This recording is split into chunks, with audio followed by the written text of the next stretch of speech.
Hi hello welcome back to my YouTube channel. അപ്പൊ ഇന്നത്തെ ഈ വീഡിയോ നിങ്ങൾക്ക് എല്ലാവർക്കും യൂസ്ഫുൾ ആയിരിക്കുന്ന ഒരു വീഡിയോ ആയിരിക്കും എനിക്ക് ഉറപ്പുണ്ട്. കാരണം ഒട്ടുമിക്ക എല്ലാവർക്കും ഉള്ള ഒരു കാര്യമാണ് കൈയുടെ മുട്ടിനകത്തെ കറുത്ത നിറം അല്ലെ.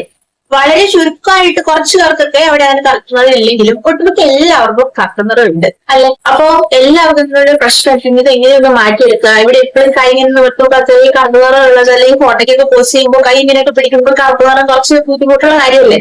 അപ്പൊ അത് നമുക്ക് ഈസി ആയിട്ട് മാറ്റിയെടുക്കാൻ പറ്റുന്ന ഒരു ടിപ്പാണ് പറഞ്ഞുതരാൻ പോകുന്നത്. ഇതിന് 2 സ്റ്റെപ്പാണുള്ളത്. അത് ഞാൻ ഡീറ്റെയിലായിട്ട് പറഞ്ഞുതരാം.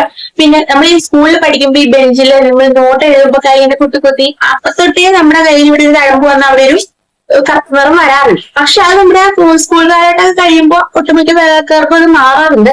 എന്നാൽ പോലും അത് മാറാതെ അവിടെ നിൽക്കുന്നവരും പിന്നെ വേറെ കുറെ സ്കിൻ ഇഷ്യൂസിന്റെ പേരിലും അങ്ങനെ കൈകളിൽ എൽബോസിന്റെ അവിടെ വരാറുണ്ട് ഈ കറുത്ത നിറം. അപ്പൊ നിങ്ങൾക്ക് ഏത് കാറ്റഗറിയിലുള്ളതാണെന്ന് നിങ്ങൾ മനസ്സിലാക്കട്ടോ. അപ്പൊ പഠിക്കുന്ന കുട്ടികളൊക്കെ ആണെങ്കിൽ നിങ്ങൾക്ക് നോട്ട് ബെഞ്ചിൽ വെച്ച് എഴുതുന്ന ആ ഒരു ഇതുകൊണ്ട് തന്നെ അങ്ങനെ സംഭവിക്കാം. അങ്ങനെ വന്നതാണെങ്കിലും സ്കിൻ ഇഷ്യൂസിന്റെ പേരിൽ വന്നതാണെങ്കിലും നമുക്ക് എൽബോസിലുള്ള കറുത്ത മാർക്ക് വളരെ ഈസി ആയിട്ട് മാറ്റിയെടുക്കാൻ പറ്റും കേട്ടോ.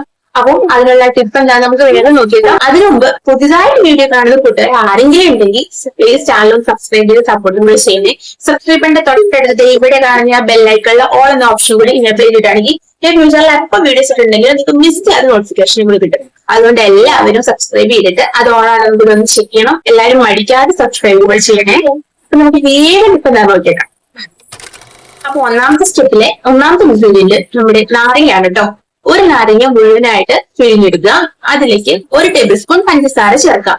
ഈ പഞ്ചസാര കൂടി ചേർത്ത് നന്നായിട്ട് മിക്സ് ചെയ്ത് പഞ്ചസാര അതിലൊന്നും മെൽറ്റ് ആവുകയൊന്നും വേണ്ട. ജസ്റ്റ് ഒന്ന് മിക്സ് ചെയ്തതിനു ശേഷം ആ പഞ്ചസാരയുടെ ആ തെരഞ്ഞെടുപ്പ് നമുക്ക് വേണം. ഈ 2 ഇൻഗ്രീഡിയൻസ് കൂടി കൂട്ടി മിക്സ് പരുവത്തിലാക്കിയതിനു ശേഷം അത് നമ്മുടെ കൈമുട്ടിൽ അപ്ലൈ ചെയ്യും. ഇങ്ങനെ അപ്ലൈ ചെയ്യുന്നത് ഒരു 5 തൊട്ട് 10 മിനിറ്റ് വരെ നിങ്ങൾ സ്ക്രബ് ചെയ്യാം. 2 മുതൽ സ്ക്രബ് ചെയ്യാം. ഇങ്ങനെ നമ്മൾ 5 തൊട്ട് 10 മിനിറ്റ് വരെ ചെയ്യുമ്പോഴത്തേക്കും നമ്മുടെ അവിടുത്തെ ഡെഡ് സെൽസ് എല്ലാം അങ്ങ് മാറി കിട്ടും. അപ്പോ അവിടെ അങ്ങ് നല്ല സോഫ്റ്റ് ആവും. ഇങ്ങനെ 5 തൊട്ട് 10 മിനിറ്റ് വരെ ചെയ്തതിനു ശേഷം നമുക്കത് വാഷ് ചെയ്ത് കളയാം കേട്ടോ. അതിനുശേഷം നമുക്ക് വേണ്ടത് കടലമാവാണ് കേട്ടോ. കടലമാവ് 1 ടീസ്പൂൺ എടുക്കുക. അതിലേക്ക് 1 ടീസ്പൂൺ തൈര് കൂടി ചേർക്കുക. ഇത് രണ്ടും കൂടി മിക്സ് ചെയ്യുക. നല്ല പേസ്റ്റ് പരുവത്തിൽ മിക്സ് ചെയ്തെടുക്കാം. അതിനുശേഷം അത് നമ്മുടെ കൈമുട്ടിൽ ഇട്ട് കൊടുക്കാം കേട്ടോ. അപ്പൊ ഇത് 2 മുട്ടിൽ ഇട്ട് കൊടുക്കാം. അതിനുശേഷം ഒരു 30 മിനിറ്റ് ഇത് കഴിഞ്ഞോട്ടെ. നന്നായിട്ട് ഡ്രൈ ആയിക്കോട്ടെ. എത്രയോ നേരം നമ്മുടെ കയ്യിൽ ഇരിക്കണം. നന്നായിട്ട് സ്കിന്നിലോട്ട് അബ്സോർവ് ആവുന്നത്രോ നേരം നമുക്ക് ഇരിക്കണം. ഒരു നിങ്ങൾക്ക് സമയം ഉണ്ടെങ്കിൽ 30 മിനിറ്റ് വരെ വെക്കുന്നതാണ് ഏറ്റവും നല്ലത്. എന്തായാലും ഒരു 20 മിനിറ്റെങ്കിലും മസ്റ്റ് ആയിട്ട് വെക്കണം. മിനിമം 20 മിനിറ്റ്, ഒരു മാക്സിമം 30, അത്രയും ഞാൻ പറയാം. സമയമുള്ളത്തോളം നിങ്ങൾക്ക് ഇത് വെക്കാം. അത്രയും നല്ലതാണ് കേട്ടോ അവരുടെ ഡാർക്ക്നെസ് മാറാൻ വേണ്ടി. അപ്പോൾ ഇത്രയേ ഉള്ളൂ. ഈ 2 സ്റ്റെപ്പ് നിങ്ങൾ ചെയ്യാം. നിങ്ങൾക്ക് ഇത് നിങ്ങളുടെ കയ്യിൽ മുട്ടിലുള്ള ഡാർക്ക്നെസ് അനുസരിച്ച് നിങ്ങൾക്ക് ഇത് എന്നും ചെയ്യാൻ പറ്റുമെങ്കിൽ വളരെ വേഗത്തില് അവിടുത്തെ കഷ്ടപ്പാടുകൾ മാറ്റി കേട്ടോ. ഇനി എന്നും ചെയ്യാൻ പറ്റുന്ന ഒരു സാഹചര്യം അല്ലെങ്കിൽ ഒരു 2 ദിവസം കൂടുമ്പോൾ എങ്കിലും ചെയ്യാം. അങ്ങനെ ഇത് മാറുന്നത്രയും ദിവസം ചെയ്യാം. പെട്ടെന്ന് തന്നെ റിസൾട്ട് കിട്ടുക. നമ്മൾ ആദ്യം തന്നെ സ്ക്രബ് ചെയ്യുമ്പോൾ തന്നെ നിങ്ങൾക്ക് മാറ്റം കാണാൻ പറ്റും. ഈ പാക്കും കൂടി ഇട്ടിട്ട് വാഷ് ചെയ്ത് നമ്മൾ കളയുമ്പോഴത്തേക്കും നമുക്ക് ആ ഒരു ചേഞ്ച് വിസിബിൾ ആയിട്ട് കാണാൻ പറ്റും. അപ്പൊ എല്ലാവരും ട്രൈ ചെയ്ത് നോക്കുക. വളരെ ഈസിയാണ് അല്ലെ.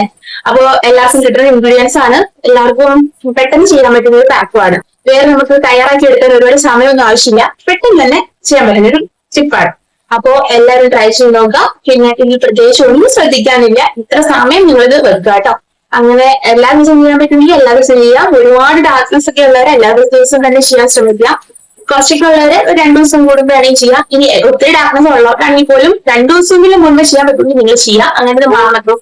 ഒരു 3-4 തവണ ഇത് ചെയ്യുമ്പോഴേക്കും തന്നെ നിങ്ങൾക്ക് നന്നായിട്ട് കുറഞ്ഞതായിട്ട് കാണാൻ പറ്റും കേട്ടോ. നല്ല അവിടെ നന്നായിട്ട് ലൈറ്റനായിട്ട് നമുക്ക് ആ ഒരു നമ്മുടെ സ്കിന്നിന്റെ മോൾട്ട് കളർ തന്നെ നമ്മുടെ എൽബോസിൽ കാണാൻ വേണ്ടിയിട്ട് പറ്റും. അപ്പോ ഈ ഒരു പ്രശ്നം അനുഭവിക്കുന്നത് നിങ്ങൾ ഫ്രണ്ട്സിനൊക്കെ ഷെയർ ചെയ്ത് കൊടുക്കാൻ മറക്കരുത് കേട്ടോ. നിങ്ങൾക്ക് ഇത് ഉപകാരപ്രദമാണെന്ന് എനിക്ക് ഉറപ്പുണ്ട്. കാരണം എല്ലാവർക്കും എനിക്ക് റിസൾട്ട് കിട്ടും കേട്ടോ. അപ്പം എത്രയേ ഉള്ളൂ ഇന്നത്തെ വീഡിയോ. പിന്നെ എല്ലാവർക്കും ഷെയർ ചെയ്ത് കൊടുക്കണം. പിന്നെ ലൈക്ക് ചെയ്യാനും ഉപയോഗിച്ച് കൊടുത്തതിന് ശേഷം ഫീഡ്ബാക്സ് കമന്റ് ആയിട്ട് എഴുതാനും മറക്കരുത് കേട്ടോ. അത്രേ ഉള്ളൂ. പിന്നെ സബ്സ്ക്രൈബ് ചെയ്യാനും കൂടി മറക്കരുത് കേട്ടോ. ഇതുപോലെയുള്ള യൂസ്ഫുൾ ടിപ്സ് കിട്ടാൻ വേണ്ടിയിട്ട് ഇപ്പൊ തന്നെ സബ്സ്ക്രൈബ് ചെയ്യണേ. അപ്പൊ നമുക്ക് പുതിയൊരു വീഡിയോ കാണാം. Bye bye.